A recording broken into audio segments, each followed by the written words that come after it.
Hello, everyone, and welcome to Monday Madness, where you never quite know what's going to happen, but you can count on it being madness. I think I am, I'm glad I am, I'm proud I am, a real religious man. Friends, happy Monday, and welcome to Monday Madness. First of all, if you have not seen the movie Nacho Libre and you do not understand what that was about, you need to watch it. Stop whatever you are streaming, whatever show you're going through, and watch Nacho Libre. Do yourself a favor. It is excellent. Also, you will want to stick around for the end of this, which will be in just a few minutes, because we have a special leader interview that we will be finishing today out with. So check that out. I wanted to also share with you that a few days ago I had a thought and posted about it. Do vegans eat animal crackers? Which was interesting. I wonder why we make some of these foods in the shape of some animals that we do eat and some that we don't. And maybe some of you guys are vegans and you do eat animal crackers. Maybe some of you guys love animal crackers. They are a great snack. My friend Brandon, shout out to you, uh, loves Oreos, and he is a vegan, and that is a surprise. I didn't even know that.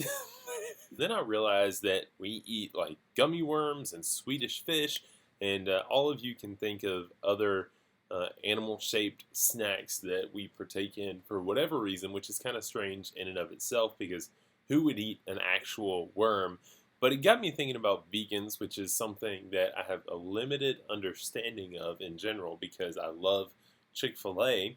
And I realized that there are a few things that vegans can't have, which kind of surprised me. All right, so I got this from eatingwell.com, which I have no idea if it's legitimate or not, but it was near the top of my Google search, and I hope this information is true because it's fascinating. The first thing is chocolate, sort of. Now, cocoa in and of itself is vegan friendly, but chocolate often has milk or even like whey additives for a lot of things that you think are pure chocolate. So, uh, most of the time, that is not truly vegan. All right. The second thing that I'll share with you guys, and you can go through a fun little vegan crazed search if you want, but is something called red foods. Now, this is where I get off on a little bit of a tangent. This was labeled as uh, food and drinks with red dye. So you might have some soda, some juices, some candies, and here's why. Okay, this blew my mind. Red dye often has something called carmine in it. All right? Carmine comes from insects. So I do not want to look up foods that have red dye in them because it might spoil something for me. But for all of you that love that Mountain Dew Code Red, I have a feeling that you are drinking insect juice. So if you think about that, one, not vegan friendly. Two, who would have known that some of the things that you love the most with your little red dye, including also not food, but lipstick, sometimes got some red dye in it. So insect juice, which is totally disgusting.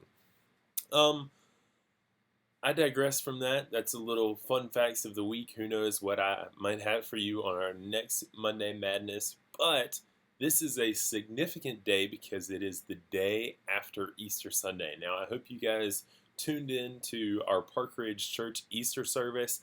If you haven't yet, you can still find that online, and we'd love for you to check it out. And I want to give a little sermon recap and talk through just something that's been sticking with me lately, and that's the fact that for a lot of our lives, and especially even on days like Easter, worship might feel like an occasion, or a Sunday service might feel like just something that we go to but don't really participate in. And Monday gives us a chance to apply what we've learned, and so this is huge on that.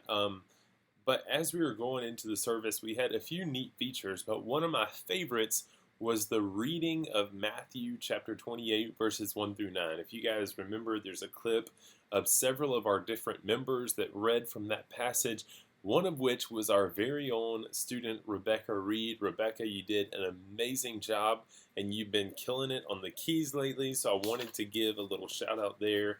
But the title of yesterday's message is Hope Lives, and that is from Acts chapter 2, verses 22 through 36. So if I want to give you a few refresher thoughts from the sermon yesterday, his first point, Pastor Eddie's, was that true hope is miraculous. His second is that true hope is alive. His third is that true hope is glad. His fourth is that true hope is exalted. And his fifth is that true hope is Jesus. So what we want to do is go through those in your own heart and maybe write those down and take notes from what you learned from the passage and Pastor Eddie's sermon, and think, how do you respond? How does that change you, not just for a moment where you're sitting there and you think, oh, what a great thought, I really appreciate that, but how does that change our lives on our Mondays and throughout the rest of the week? So there was really a simple response that was called for at the end, and that was one. If you don't know Jesus, place your faith in knowing that Jesus is the answer. So you remember Pastor Eddie giving that invitation and telling us that Jesus really is the answer to the question that we all have. And whether it's our marriage or whatever situation you're in as a student today, Jesus really changes every aspect of our lives. And so if you don't have a personal relationship with him, he is the answer. He is the true one that we can put our hope in, that brings us from death to life. And so the right response would be knowing him, placing your faith in him. And for the rest of us who maybe have already started that relationship, it's rejoicing. We rejoice that he is the answer and that we know the answer. And because we know him, we have an everlasting hope. So I want you to take a few minutes today and just think about the message, think about all the reasons that we can rejoice because of what Jesus has done for us. And I think that that'll be a great help for all of us. Moving on, I wanted to give you guys a few updates that we haven't really talked a lot about in the last few settings. The first thing is a camp update. A lot of us have been excited about Word of Life this summer, and I just want to let you know that we haven't made any significant changes, but we will keep you posted as we have more information on if we're going to reschedule or cancel, or Lord willing, things will stay the same. But our registration is still open, and we will launch when we know it's a good time for you guys to sign up on that. So hold off for now, stay tuned for updates, and don't sweat it. You've not missed anything significant there. The other thing is I want to make sure you all know that at 7:30 on Wednesdays, we have still had our groups, and this is a great time for us to catch up, to pray together, and to look over our Wednesday night message. So that's on Zoom, and we can get you the link. Just message us if you have been missing out on those. And the last thing is tune in tomorrow. We will be doing some challenges on Take Me On Tuesday. These will be some minute to win it type Olympic games where if you have a few supplies or no supplies and a little bit of skill, then you can be a part of this, and we will be having winners. So what you'll do is you'll just post and tag us, and we'll make sure that we get you featured in our story for Take Me On Tuesday. Thank you so much for tuning into this. I hope you have enjoyed it. And now we're going over to our interview with Natasha Fisch. She is a leader with our 9th and 12th grade girls, and I'm really excited to see what life is like for her right now in the middle of this global pandemic. I'm sure she's making it interesting as always. Hey everyone, we are here in our Monday Madness Leader Spotlight with Natasha Fisch, and if this is our first and our last, we will not blame it on her. Natasha is a true joy and a great leader of 9th and 10th grade girls, and a great friend, and she is also my sister-in-law, which is a blast too. and she's married to Max, who is one of my best friends in the world. So I get more time with him because of her, which is, that's great. So, but Natasha, we genuinely love you too. So, quick question. Tell us how long you've been married now, and also your favorite nickname for Max. So I have almost been married for a year now. We got married in July. It's been really good. I've enjoyed marriage a lot. My favorite nickname for Max. So his mom calls him Kusa, and I thought that was super weird, but it really caught on. I started calling him that. And finally, one day, she told me, she's like, I just figured out what the word Kusa meant because she never knew what it meant. And I was like, I don't know what it means either. It's just kind of catchy. Well, her family's from Lebanon. So she found out that it's a Lebanese word that stands for squash. So basically, I've been calling my husband Kusa, which means the word squash in Lebanese. So that's my nickname for him. It makes sense because who doesn't need a good helping of squash every now and then in their diet? And so, Kusa it is. I love that, and thank you for sharing.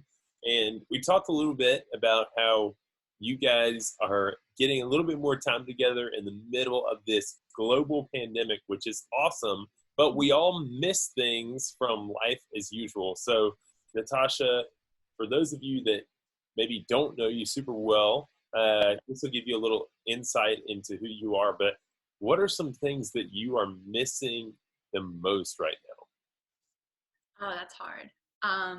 So a few things. I really miss the beach because I love going to the beach, and unfortunately it's shut down, but it makes sense. I miss going out to eat to restaurants and actually sitting in the restaurant. Yes. It's just something I won't take for granted. And then I really miss going to church. I miss being around people. I miss worship, and I miss sitting there with everyone and hearing the message.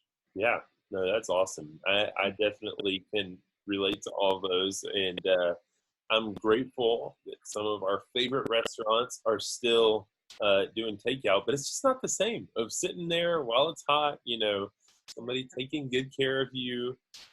But you know what? We are staying home and, keeping everybody safe. And so, but we still miss a lot of wonderful things. So, Natasha, as I mentioned earlier, you lead our 9th and 10th grade girls and have a vast impact on many others. But you had been a high schooler not too long ago. So, do you have an embarrassing or a fun or even regular memory about yourself that you would like to share with us? Okay, so we'll start with embarrassing. So embarrassing, when I was in 10th grade, well, actually I played soccer for a while, but when I was in 10th grade, I played soccer. And one game I got so mad at another girl. We both fell on the floor, and I got so mad at her that I picked up a big chunk of grass and dirt and shoved it in her face. And I'm not kidding. I think about that all the time to this day. And I'm like, I've been out of high school for a very long time, and I still remember it because I think it's so embarrassing. And I know that a lot of people remember me for that memory. So yeah, hoping to forget about that soon.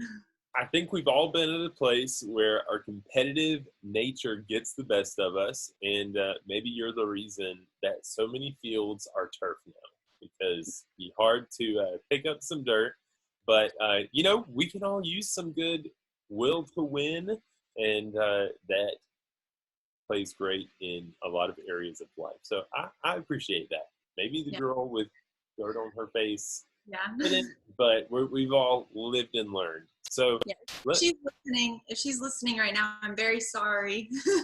yes, yeah, she's going to be fully recovered from this now that she's got your apology.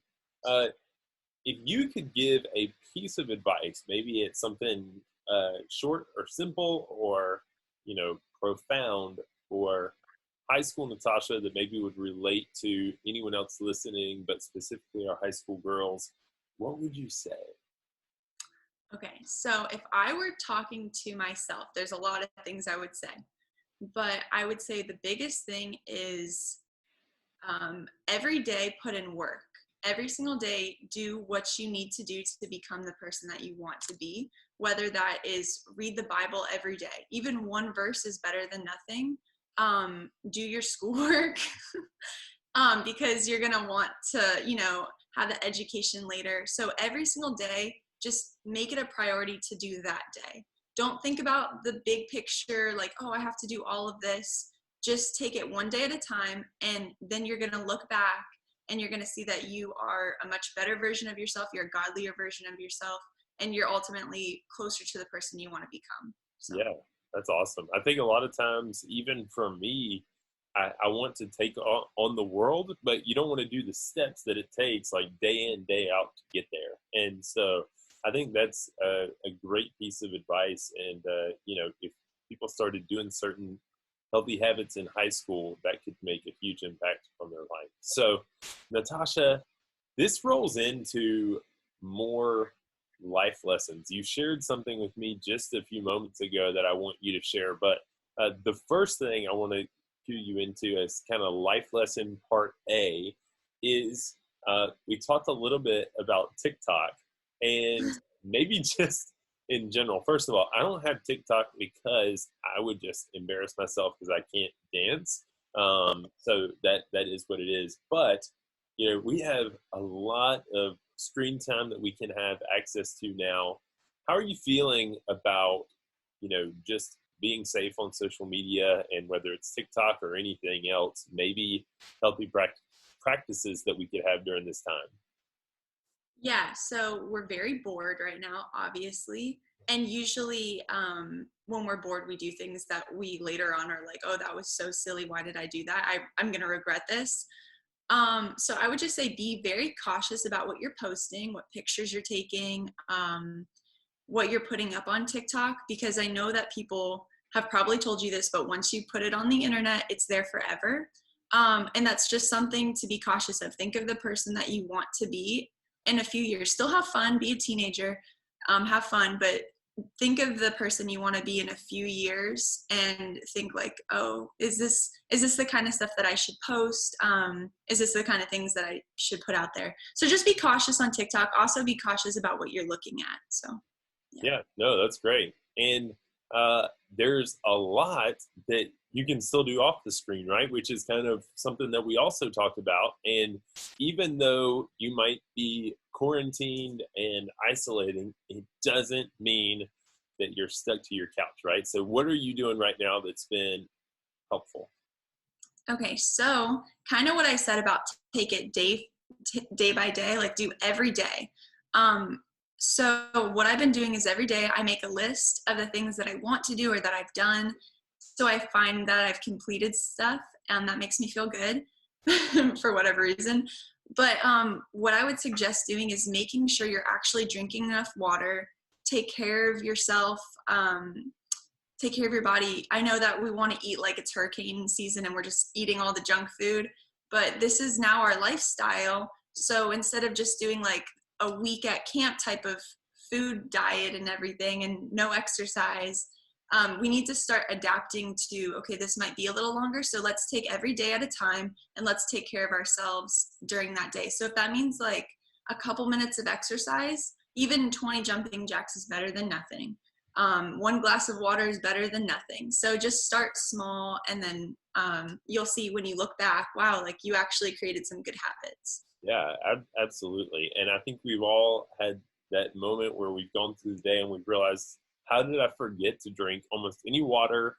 How did I wake up at noon and eat horrible? So we've all been there before, but especially when you go from having a routine, maybe being in practices, for some of you going to the gym, any number of those things, and all of a sudden life changes. And if you totally shut down, you are going to really struggle. And it's amazing, I know you know this, but how much your physical health impacts your ability to thrive in school, and even has ramifications of your relationship with God. I mean, when we talk about what we see in Scripture, we're told to glorify God with our bodies. And so I love that you shared that and that you guys are practicing that, and that you've got some great life lessons for us, even in the middle of quarantine. So, Natasha, thank you so much. Do you have any other fun facts or things that you want to say before we close out? Well, just tying it all in, I wanted to share my favorite Bible verse with you guys, or one of Yeah. mine. It's hard to pick, but I love the Bible verse, and I think it's a good season for this verse right now. And it is 1 Corinthians 10:31, and it is, whatever you do, whether you eat or drink, do it all for the glory of God. So whether you're eating food, whether you're drinking, whether you're at your house stuck inside, do it all for God's glory. That's awesome. Well, Natasha, as always, it's a joy. I hope this helped some of your girls and so many others that love you get to say hello.